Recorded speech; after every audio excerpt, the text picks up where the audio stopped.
bom dia, boa tarde ou boa noite, conforme seja o horário que estejam me ouvindo.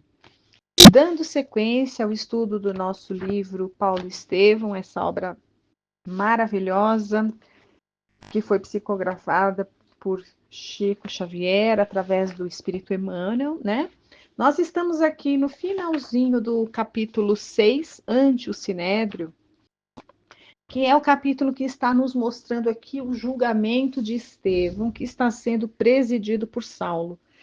E nós já estamos aí algumas semanas vendo, né, que ele começou sendo interrogado, muitas agitações aconteceram ali durante esse interrogatório, as acusações foram feitas, quando ele é acusado ali por ter sido, porque Saulo presenciou ele fazendo a cura de uma garota, né, ali na Casa do Caminho, então ali vem a acusação de feitiçaria. Então ele fala que ele usa da mediunidade. Quando ele começa a falar da mediunidade, né, assim, só que ele não usa esses termos, obviamente. Mas falando ali que tudo que ele faz é através de Deus, né, que é o poder de Jesus ali através dele e tudo mais. Quando ele começa a falar algumas coisas nesse sentido, ele é interpretado, né? Saulo começa a interpretar como ele sendo ali como se ele estivesse subvertendo a lei de Moisés, né? Como se ele estivesse subvertendo mesmo, essa é a palavra, né? Destruindo, como Jesus diz, não vim destruir a lei, querendo derrogar a lei de Moisés. E ele, ao contrário, ele explica que lá na lei de Moisés, todos aqueles fatos mediúnicos que não tinham explicação, e ele cita vários dos profetas e várias situações ali que estão narradas e que em tese não tem explicação, ele fala, e aí? Eles eram feiticeiros também? Ou seja, ele já lá naquela época já tinha essa consciência, né, de que são efeitos naturais e que podem acontecer com qualquer pessoa que esteja aí ligada espiritualmente com o mais alto, né? Então, nesse momento que ele começa a dar essas explicações aí, muitas exaltações acontecem, Saulo interrompe porque ele não consegue compreender, e então ele não consegue rebater, ele abreviou, digamos assim, a, os esclarecimentos, a fala de Estevão, e fala, olha, por você ser judeu, eu vou te conceder, que seria o que a gente falou, que seriam tipo umas alegações finais, né? Então, olha, está encerrado o interrogatório, vamos para a próxima fase desse julgamento, digamos assim. Como você é judeu, você tem direito aí de fazer as suas alegações finais, de dar suas, né? E foi nesse momento, aliás, que Estevão fala dessas questões e cita muito ali os profetas antigos, toda a lei de Moisés mesmo, na sua própria defesa, ele usa a própria lei de Moisés, mas Saulo não consegue entender isso, né? E ele fica tão exaltado, ele bate em Estevão, né? A ira toma conta ali de Saulo e ele esbofeteia, esmurra, na verdade. Estevão fica impassível, vimos isso a semana passada. O controle, o autodomínio que ele tem, a fé, aonde ele pede até ali para que Jesus esteja com ele, para que ele consiga até controlar os próprios impulsos naturais do próprio instinto de defesa que todo ser humano é dotado, e ele já era um ser tão acima que ele já conseguia dominar plenamente a matéria, a ponto de, falamos isso a semana passada, a ponto de conseguir controlar até as manifestações hormonais ali de cortisol, que a gente produz naturalmente até para poder se defender, né? O hormônio da luta ou da fuga. E ele é esmurrado e permanece assim, sem reação alguma, né? O que deixa Saulo ainda muito mais irritado. E aí, essa ira, né, nesse ponto da ira de Saulo, ele já pede o apedrejamento, ele faz uso da palavra dele muito rápido e ele já quer acabar logo ali e pede imediatamente o apedrejamento de Estevão.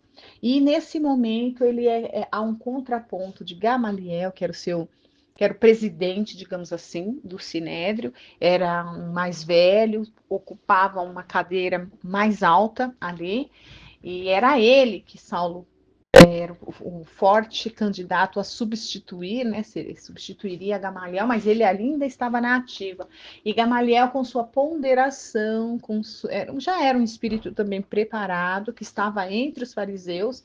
Gamaliel tenta arrumar uma saída, ele tenta ganhar tempo, né, para acalmar os ânimos ali, para que Estevão não fosse apedrejado de imediato. Então ele pede que ele seja recolhido ao cárcere, que novas provas fossem produzidas, novas investigações fossem feitas, digamos assim, né? E para que não se tomasse medida precipitada. E Saulo aqueceu, porque ele tinha essa admiração, ele sabia que não ia ficar bem ele bater de frente com o mestre, com Gamaliel, ia pegar muito mal para ele, né? Ele fala, então tá bom. Mas na cabeça dele, no final, no fundo, ele sabia que era só uma questão de tempo, até porque entre os judeus havia, entre eles ali, havia um costume que é assim, te devo uma, né? Então, ia pegar muito mal Saulo ir contra Gamaliel. Então, ele teve ali muito a contragosto que aceitar a sugestão de Gamaliel de recolher Estevão ao cárcere ao invés de lapidá-lo de imediato, né? Mas foi uma forma que Gamaliel conseguiu ali para tentar, né, evitar, pelo menos naquele momento e tal. Só que aí, como o Saulo aceitou, digamos, essa proposta, né, fez esse acordo, fica meio implícito que num outro momento Gamaliel deve para Paulo. Então ele passou a ser um devedor de Saulo, né? Porque Saulo concedeu isso para ele, então ele tem essa, digamos assim, essa dívida com Saulo. E os judeus levam isso muito a sério. E nós vamos ver no que isso vai repercutir mais para frente, né? Então, esse foi o resumo do capítulo inteiro. Nós vamos continuar aqui a leitura da parte final desse capítulo, assim, digamos, eletrizante, né? Envolvente mesmo, porque nós aprendemos muito aqui,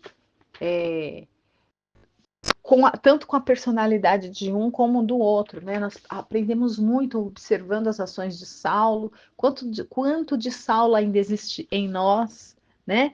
Aprendemos muito observando a postura e as atitudes de Estevão, né? O quanto de nós ainda precisa desenvolver Estevão em nós. Então é um capítulo assim muito rico de aprendizado. Então, continuando, né? Então, feita aquela proposta de Gamaliel, né? Eu vou reler o último parágrafo que lemos, né? Então, essa proposta de mandá-lo ao cárcere, né? A nova proposta foi plenamente aprovada. Com a sua profunda experiência dos homens, Gamaliel compreendeu que era indispensável conceder alguma coisa, ou seja, ele sabia que a partir do momento que ele fez aquela atitude ali movida para ganhar tempo, mas ele sabia que ali ele ficou preso a Saulo, né? Ou seja, ele sabe que no futuro ele ia ter que, olha, seria indispensável conceder alguma coisa, já que Saulo concedeu isso para ele, ele terá no futuro que conceder alguma coisa para Saulo, e nós vamos ver exatamente em que momento e o que é que ele terá que conceder, né? A nova proposta foi. Já li, né? Vamos lá, continuando o parágrafo do dia de hoje. Olha, ali mesmo, Saulo de Tarso foi autorizado pelo Sinédrio a iniciar as mais latas diligências em torno das atividades do caminho, com ordem. Olha só, então, se ele já estava irado e estava de olho só no Estevão, a ira dele se espalhou contra todos. E olha o que ele faz então. Já que é para investigar, então vou investigar mesmo. E mais do que isso, investigar e totalmente partidário, né? Ele não estava imparcial, totalmente parcial. Ele estava querendo encontrar até o que não existia. Ele ia fazer da forma que até o que não existia ia passar a existir. Coisas que vemos até os dias de hoje, né? Vamos investigar, mas eu quero encontrar tal e tal coisa. Então, se eu quero, a gente move céus e terras e vamos encontrar, não é assim? Então, é isso que Saulo vai fazer aqui, né? Ele determina novas diligências, olha. Ele determina as mais latas diligências em torno das atividades do caminho, com ordem. Olha as ordens de admoestar. Admoestar, gente, o que significa admoestar? Usar dos meios necessários, inclusive tortura, né? Usar como foi usada a tortura, né? A gente vai ver que foi usada a tortura. Ele, bom, não vou dar spoiler, mas mais para frente no livro ele vai admoestar aí uma pessoa para saber sobre Zacarias, né? Então,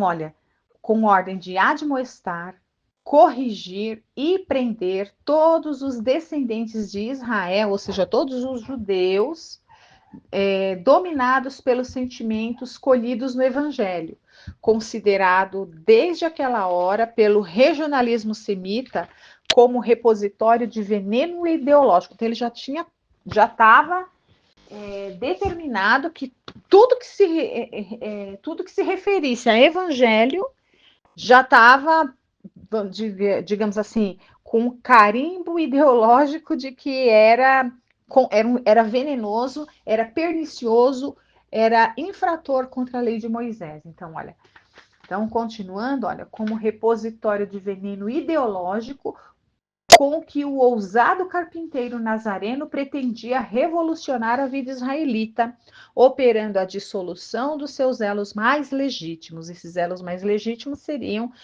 ao ver de Saulo ali, a lei de Moisés, né? O moço tarcense, em frente de Estevão, prisioneiro, recebeu a notificação oficial com um sorriso triunfante. Encerrou-se assim a memorável sessão. Numerosos companheiros acercavam-se do moço judeu, felicitando-o pela palavra vibrante, ciosa de hegemonia de Moisés. Então, veja, né, ele só se defendeu usando Moisés, e ele estava sendo acusado justamente de ser um, um, um contraventor da lei de Moisés. E aqui, olha, vamos continuar, perdi. Numerosos companheiros cercavam-se do moço judeu, né, de Estevão, felicitando-o pela palavra vibrante, ciosa da hegemonia de Moisés. O ex-discípulo de Gamaliel, né, Saulo, recebia a saudação dos amigos e murmurava confortado. Então, Saulo vai dizer: olha, conto com todos, lutaremos até o fim. Os trabalhos daquela tarde tinham sido exaustivos, mas o interesse despertado fora enorme. Estevão sentia-se cansadíssimo. Ante os grupos que se retiravam explorando os mais diversos comentários, foi ele maniatado, quer dizer, amarrado, né, as mãos, antes de conduzido à prisão. Polarizando os sentimentos do mestre, não obstante a fadiga, tinha confortada a consciência.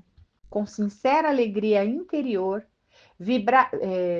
com sincera alegria interior, verificava que mais uma vez Deus lhe concedia a oportunidade de testemunhar a sua fé.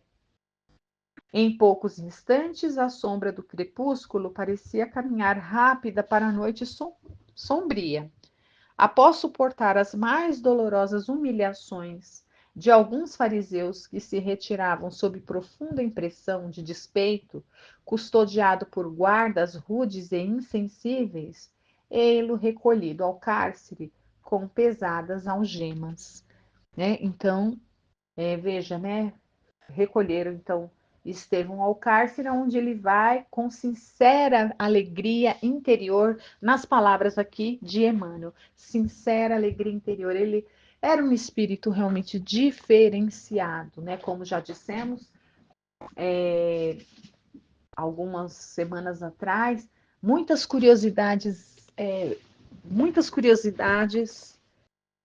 muito impressionantes e tão envolventes quanto o próprio livro, né, envolve esse maravilhoso romance aqui. E uma das curiosidades que já trouxemos, e vamos repetir aqui, porque às vezes aqueles que perderam lá atrás, é sempre bom a gente estar repetindo, né? Uma vez foi perguntado para Chico Xavier se na época do cristianismo, e são outros estudos que existem aí a respeito dessa obra, estudos que muito profundos, assim, né, de curiosidades a respeito dessa obra aqui. E que foi perguntado a Chico, na época do cristianismo primitivo, quais espíritos, assim, que tinham uma condição que mais se aproximavam, né? Quando eu falo mais se aproximavam, não estou dizendo nem que é muito, não temos essa condição, mas espíritos de uma maior hierarquia, abaixo, logo abaixo de Jesus, digamos assim, mas de uma hierarquia superior, né, a todos, por exemplo, superior até aos próprios apóstolos, discípulos ali, né? Se tinha algum espíritos assim de uma hierarquia muito superior, né, abaixo de Jesus, mas um pouco mais próximos dele. E eles, a resposta de Chico foi que, segundo Emmanuel, né, naquela época ali do cristianismo primitivo, ele deu 4 nomes. O primeiro, obviamente, notoriamente, seria Maria, sua mãe, né? O segundo, não tão notório assim, seria Isabel, a mãe do João Batista. Terceiro lugar, colocou o próprio João Batista, né, que até o próprio Cristo disse que dos nascidos de mulher nenhum seria maior que João, né?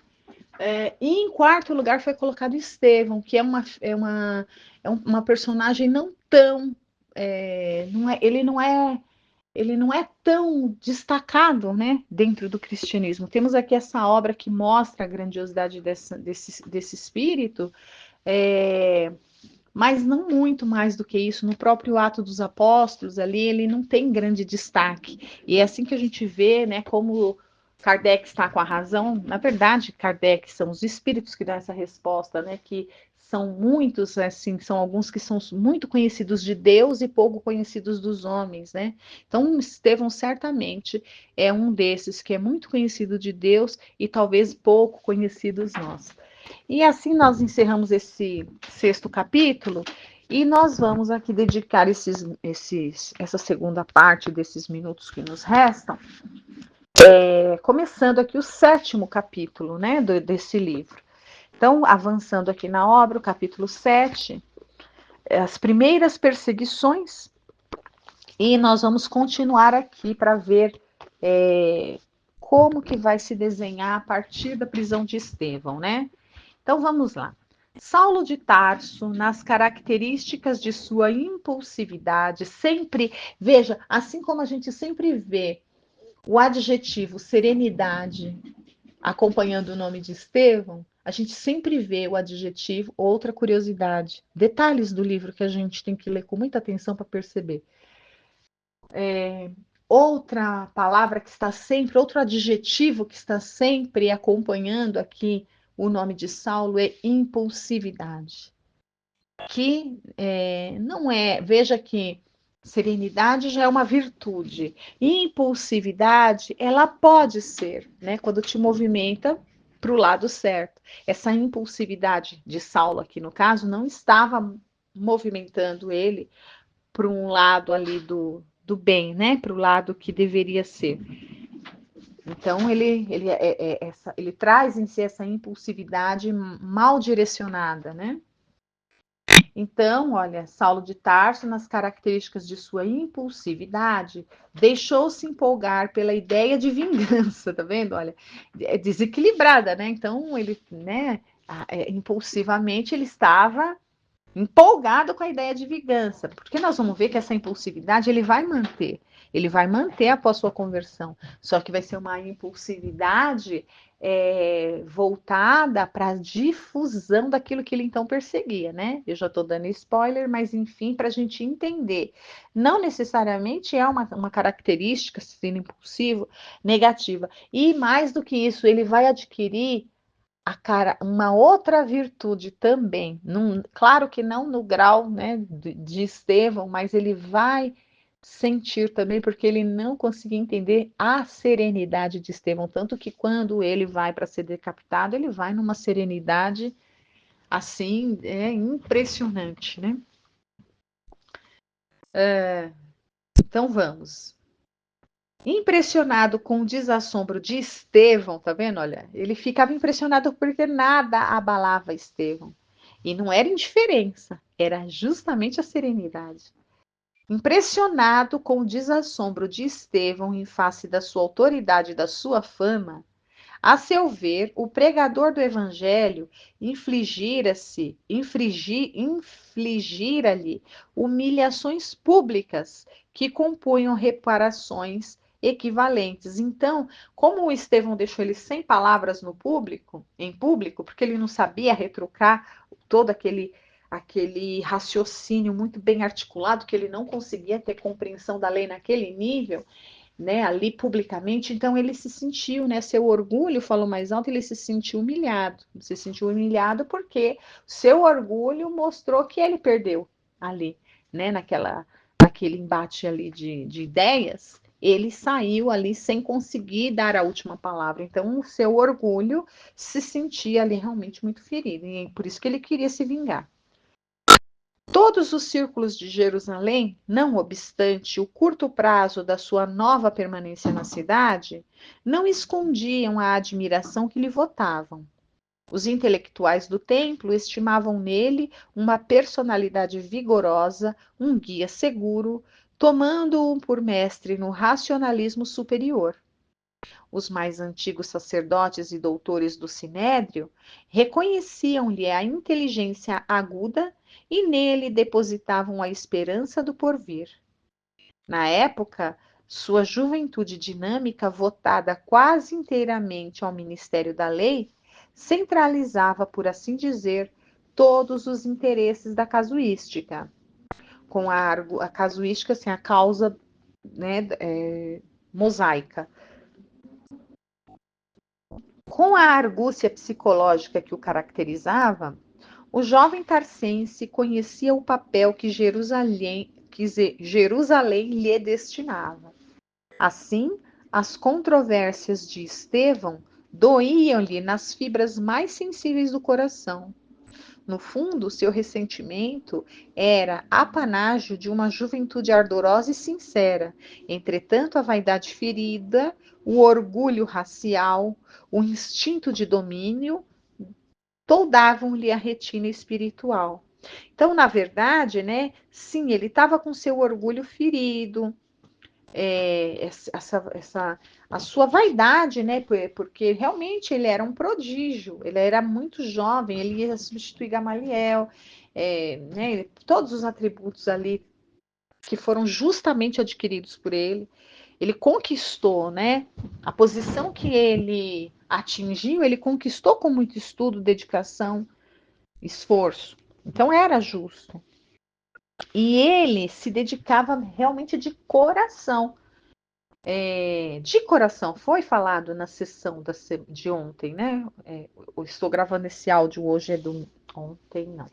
Estou gravando esse áudio, hoje é domingo. Na sessão de sexta-feira foi levado no tema na casa de Fabiano essa colocação do que Saulo acreditava. Então, quando tudo que ele fez, muito do que ele fez, todo esse excesso de paixão que ele colocou, mas era na melhor intenção. Ele achava que ele estava fazendo a coisa mais certa do mundo. Ele de fato achava que estava servindo a Deus da maneira mais correta, né? Porque ele era um homem muito correto. Ele não acreditava em outra coisa porque ele não conhecia. Né? No âmago das suas reflexões, odiava agora aquele Cristo crucificado, porque detestava a Estevão, considerando então como perigoso inimigo. Então, veja, ele detestava Estevão, mas não é porque ele considerava que Estevão era muito perigoso. Ele estava ali, ele se colocou como soldado de Deus, o soldado de Moisés. Eu vou defender aquilo que eu acredito, né? Eu vou defender o que é certo. Ele estava ali como o soldado, aquele soldado inflexível para defender aquilo que ele julgava certo. Só que ele não conhecia, na verdade, o outro lado, né? Não poderia tolerar qualquer expressão daquela doutrina, aparentemente simples, mas que vinha abalar o fundamento dos princípios estabelecidos. Perseguiria inflexivelmente o caminho. Veja que o termo é caminho, não existe o termo cristianismo, cristão, nada disso, né? Mas nós hoje chamamos esse período de cristianismo primitivo, mas nessa época a história não tinha nem essa palavra ainda. Perseguiria inflexivelmente o caminho, né? Tá até entre aspas aqui colocado por Emmanuel. O caminho é o quê? O caminho. O que é o caminho? O caminho eram os homens do caminho, era a casa do caminho, que era a casa de Simão Pedro, era aquele grupo de pessoas que tinham aquele ideal, que seguiam aquele mestre, as ideias que foi deixadas por aquele mestre e viviam segundo essas ideias, esses ensinamentos que eles haviam recebido no convívio ali com Jesus, que já não estava mais entre eles, né?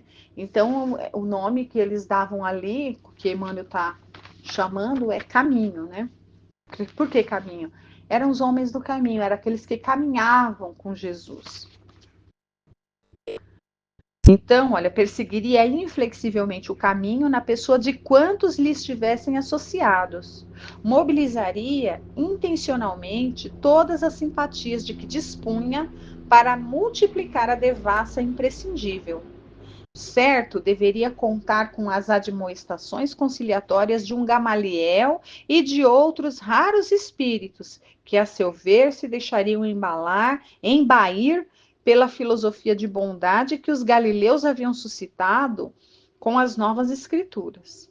Mas estava convencido de que a maioria farisaica, em função política, ficaria ao seu lado, animando-o na empresa começada. Então ele sabia que ele ia ter algumas contrapontos ali de alguns poucos, como Gamaliel, né? Ele sabia disso, mas ele ia ficar a admoestação conciliatória, né? Que fala algumas intervenções, mas não para, né? Não a admoestação pela força, mas conciliatório, o contrário, né? Ali, como ele fez com Estevão, no sentido de pedir para que, ao invés de lapidar, de apedrejar, recolher ao cárcere, ele sabia que Gamaliel e outros poucos poderiam ali ter em vista essa ideia de bondade que já estava vigendo, né? Ele fala aqui, olha, que os galileus haviam suscitado com novas escrituras. O que seriam essas novas escrituras, né? Então já havia alguns outros escritos ali que estavam sendo registrados, falando dessa bondade. Então, isso já está começando, que é o que hoje nós temos como composição do Novo Testamento. Só que na época ainda não era nada disso, mas esses escritos já rodavam e já alguns poucos, como Gamaliel, simpatizavam com eles. E ele sabia que isso poderia ser um problema, mas ele estava mesmo assim dedicado a não se deixar abalar por nada disso, né?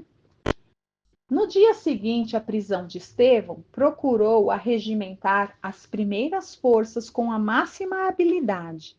A cata de simpatia para o amplo movimento de perseguição que pretendia efetuar, visitou as personalidades mais eminentes do judaísmo, abstendo-se, contudo, de procurar a cooperação das autoridades reconhecidamente pacifistas. Então, ele era esperto. Ele sabia quem eram aqueles que tinham um coração mais, digamos assim, mais preparado, né? Não vou falar amolecido, porque é preparado, né?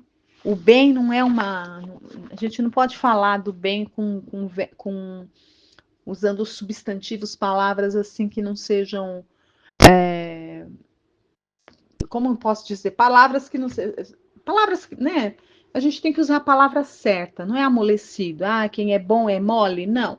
Né? Então, assim, o pacífico, autoridades reconhecidamente pacifistas, ou seja, autoridades cujo coração já estava melhor preparado, porque se nós vamos caminhar para o bom, para o belo, para o justo, a gente não pode falar que isso é moleza, né? Então, ele sabia em quem ele ir, né? A inspiração dos prudentes não interessava, né? Prudente, quem é prudente, né? Manso como as pombas e prudentes como as serpentes. O prudente não toma ações precipitadas. Ele para pensar, ele reflete, ele pondera, né? Então, ele não queria saber dessas pessoas, né? Necessitava de temperamentos análogos ao seu para que o cometimento não falhasse. Então, ele sabia onde ele ia pedir apoio, em pessoas tão impulsivas e apaixonadas quanto ele próprio, né? Então, assim, nós terminamos o estudo dessa semana. Nós vamos continuar a semana que vem, né? E espero que essa leitura esteja sendo agradável aí a todos. Agradeço por estarem aqui acompanhando. Fiquem com Deus. Tenham uma excelente semana.